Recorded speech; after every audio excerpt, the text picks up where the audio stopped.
Let's be real. We're all looking for that edge, right? A shortcut to success, especially when it comes to our money. But what if the paths that look easiest, like trusting the so-called experts, copying famous people, or following some guru, are actually traps? Well, today, we're going to dive into the incredibly high cost of those easy answers. Okay, just take a look at this number, 78%.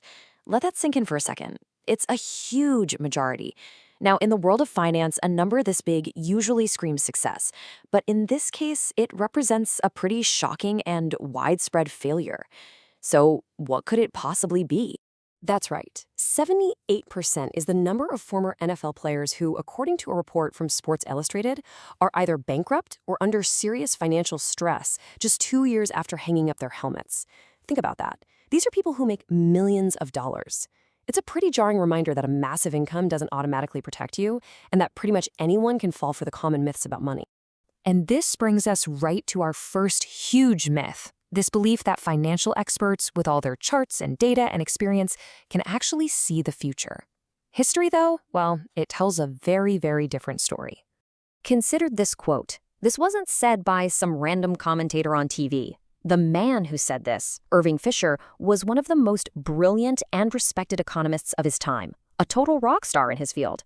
And he said this with complete confidence in October of 1929. And just 9 days later, bam, the market completely collapsed, kicking off the Great Depression. I mean, a legendary economist made what might be the most famously wrong prediction in all of financial history. Now, you might be thinking, okay, that was a fluke, a one-off from a century ago. But it's really not. Not even close. If you just look back through recent history, you see this pattern over and over again. In 1999, experts wrote a whole book called Dow 36,000, right before the dot-com bubble burst. In 2007, the official word was that the subprime mortgage mess was largely contained, just before it blew up the entire global economy. And heck, just in 2021, the Bank of England's inflation forecast was off by more than double. Time and time again, the experts get it spectacularly wrong. So all of this leads to a really crucial idea, something you've probably heard before but is worth repeating. It's about time in the market, not timing the market. You know, if the people with the most information on the planet can't reliably guess what's going to happen next week, then trying to predict the peaks and valleys is basically a fool's errand. A steady, long-term strategy is what actually works. But, okay, let's say you're not trying to time the market. There's another trap waiting for you. The temptation to just copy the people who seem to have it all figured out. And this brings us to myth number 2, the idea that being famous means you're a financial genius.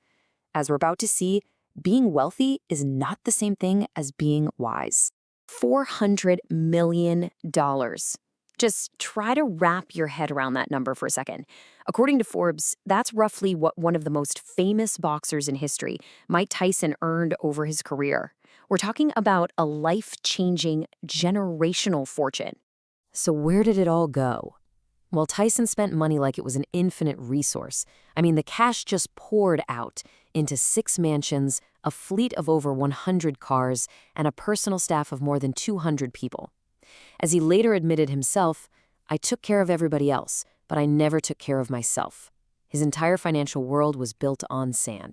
And the final result of all that spending? By 2004, Mike Tyson was $38 million in debt. The entire fortune was gone. But it's not always about just overspending. Nowadays, fame is actively being used as a weapon to mislead people.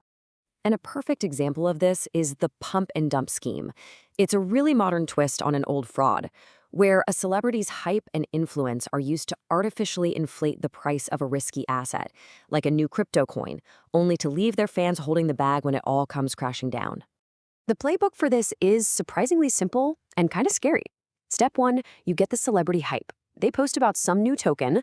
Step 2 is the price spike as all their fans rush to buy in.